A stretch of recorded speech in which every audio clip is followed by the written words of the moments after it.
Welcome to SSA Talks. Our agency's new commissioner, Martin J. O'Malley, was sworn in on December 20th, 2023. Since then, he's been very busy meeting with top officials and regional employees about the direction of Social Security going forward. In this episode, Commissioner O'Malley discusses his top priorities with host Jeffrey Buckner, our acting deputy commissioner for communications. Welcome, everybody, to our most recent episode of SSA Talks. I'm joined today by Commissioner Martin O'Malley. Commissioner, welcome. Jeff, thank you. Good to be with you. It's a pleasure to have you here. This is your first episode of SSA Talks, and you have been traveling out and about. And I know that Social Security is near and dear to you, and I wanted to give you an opportunity to talk to America about what it means for you to be Commissioner of Social Security.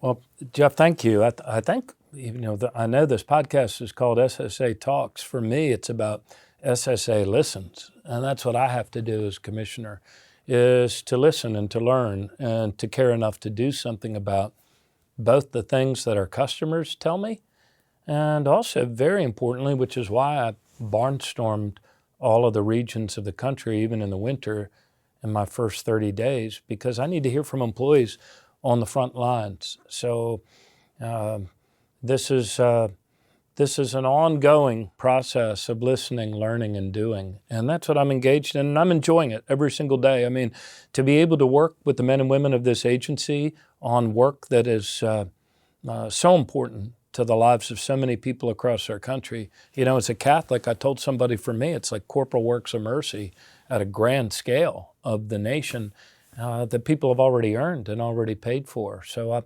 I'm excited about the year ahead, and wide awake and eyes wide open about the challenges we face. And Commissioner, you are a servant leader. I've heard you use this term here throughout the agency. I pay attention.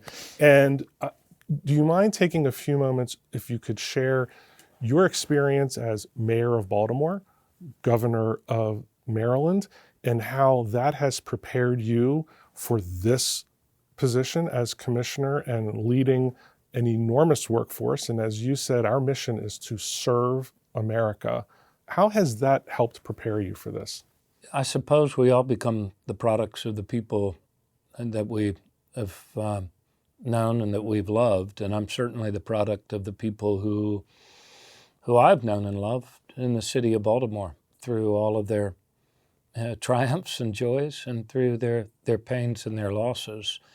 And I have had I've probably attended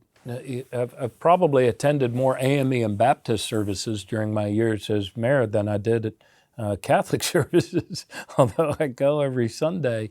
And this concept of servant leader, to be among and with, not to lord over, not to be on top of some ivory tower barking orders from the top of a triangle or pyramid of command and control, to be among and with.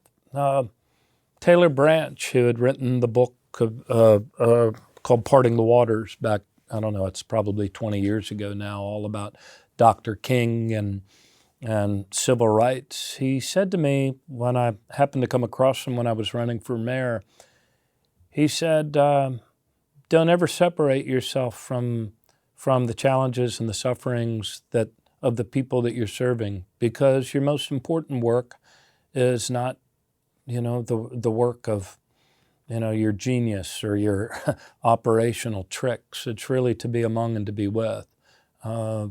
Transformations, if you will, of the heart, not to be trite or too metaphysical about it, but you really can't expect to lead people to a better place if you're not among and with the people you're leading and feeling their pain, feeling, in the case of SSA, their disappointment, their exhaustion, their overwork, their underappreciation, their sense that people in headquarters don't listen, and when they send us new systems, they make our lives and our jobs harder to do for the people that we serve.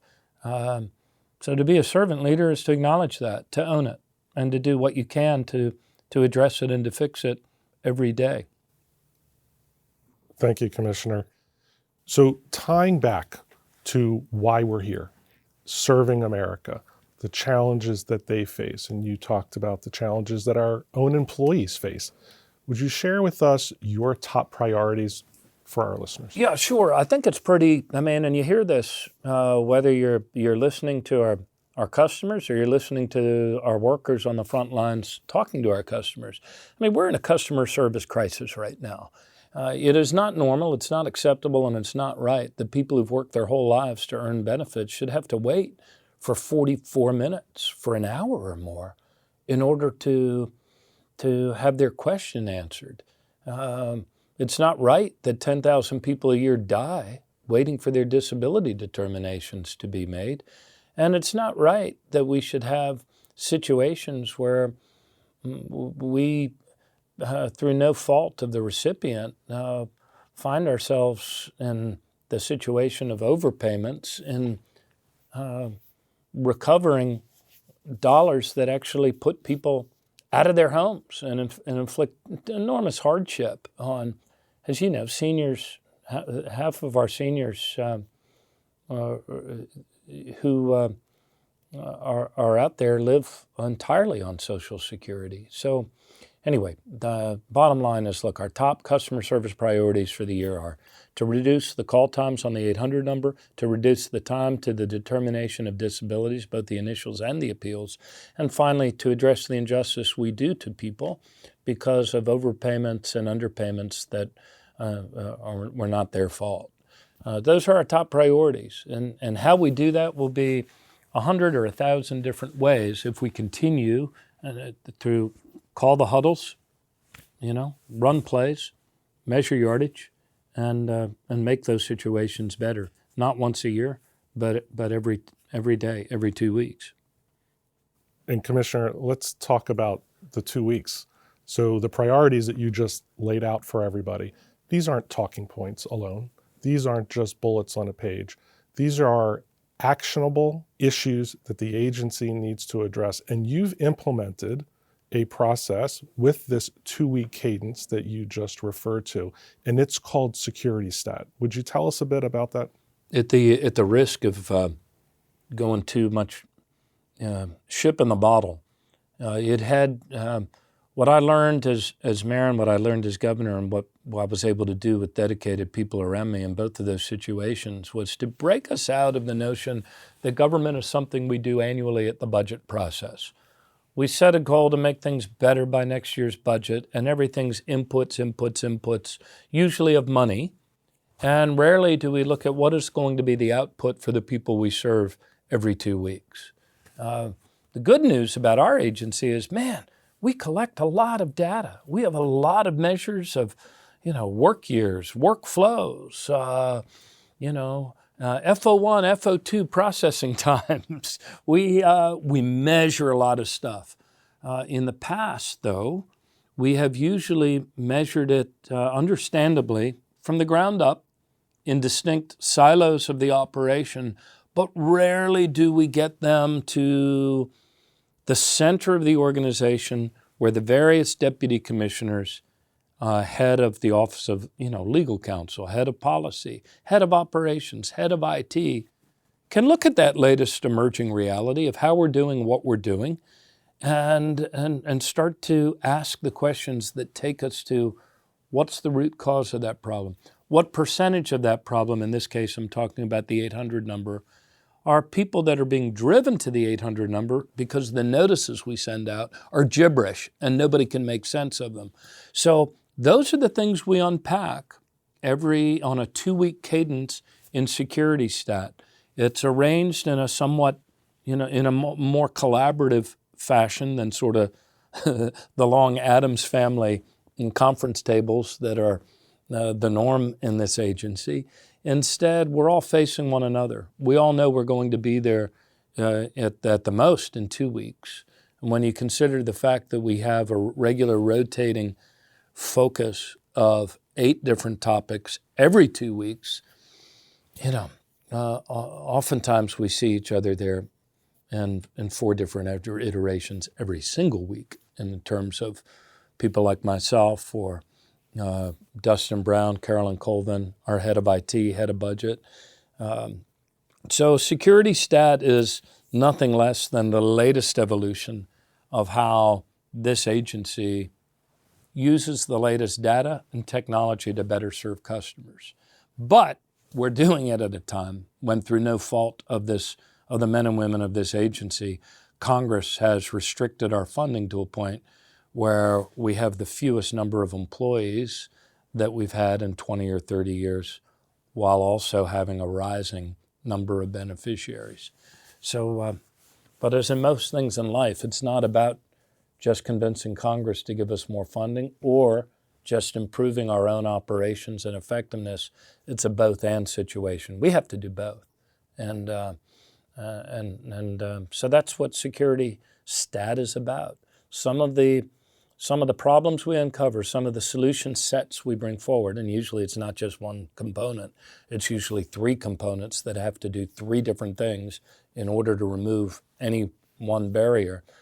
Some of those are just base singles, but you know what, Jeff? If you put enough people on base, you start scoring home runs, you start driving in runs. And so that's what we're doing. A lot of bunt singles, a lot of things that we might look at as, well, that's just an incremental change. But across the scale of this agency, that can result in a lot of, a lot of saved hours, a lot of efficiencies. That can also reduce the demoralization that our overworked employees are experiencing when they see that, somebody finally listened. They're not making me do this sort of rote idiot work 39 times on an SI application to say, no, I don't have money. No, I don't have a checking account. No, I don't have a savings account.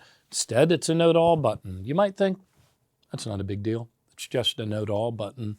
But if you're somebody that has to do that mindless work every day and it takes you from the more human work of serving a person, it's a little thing. But to know that headquarters is, again, listening and acting on a 2-week cadence is important. And I think there's a lot of promise in this security stat process, because this agency, unlike the last two big organizations I led, the city of Baltimore or the state of Maryland, this agency already has an 88-year proud history of collecting a lot of data. Now we need to act on it in a more timely way. And we can, and we will, and we are. This is fantastic. And these ideas, these improvements that you're talking about, Commissioner, these are coming from employees. All the best ideas, Jeff, in my experience, always come from the people that are already doing the work. The problem is, in most organizations, we so overschedule leaders in the center of these big organizations to give speeches, to go do this, go do that, sit in headquarters and receive 10 more one-hour briefings, that we create a disconnection between the people that have the authority to do something about the challenges out in the field with customers and the workers that are seeing the inefficiencies, that are seeing how we can do better. So we're on a constant mission here to learn, to gather from people, our employees who are serving customers, the things we can do right away to improve customer service and outcomes for people, to reduce overpayments, to reduce the call time, the wait time on the 800 number, to speed accurate determinations of disability. This is great. And these all add up. You used the term base hits, Commissioner. So not all of these necessarily are going to have the biggest impact in one swing, right? Using that home run analogy. But these matter, these add up. Some of these are going to be immediately realized by our customers who depend on us. Some of them help our employees, but helping our employees helps the public. They all go together. I mean, you cannot, even the people that have degrees in customer-centered design and customer experience. I mean, I laugh only because it becomes a little more wonky than it needs to be. The common sense is you are not going to have satisfied customers if you have miserable and overworked employees, and they both go together. Where it's all part of the same system. We're a big human resource organization that is serving another large human resource called the United States of America, we the people. In order to do better by our customers, we also have to listen more and do better by our employees. And when I say we, I don't mean exclusively people inside this headquarters building, though we have an enormous responsibility that we need to live up to too, but Congress needs to live up to its responsibility. We operate on a little less this year than 1% of what our annual benefits are that we pay out. So we pay out about $1.4 trillion in benefits, and we do all of that with an administrative overhead of less than 1%.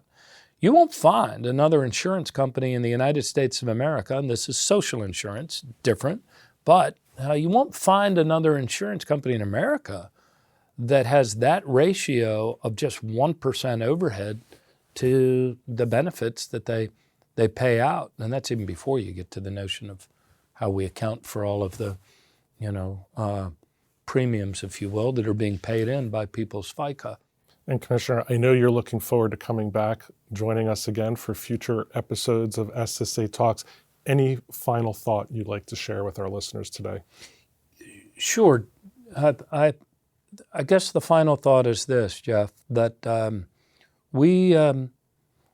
Social Security, for 88 years of its history, has really done, for the most part, a remarkable job of getting the right amount to the right person at the right time.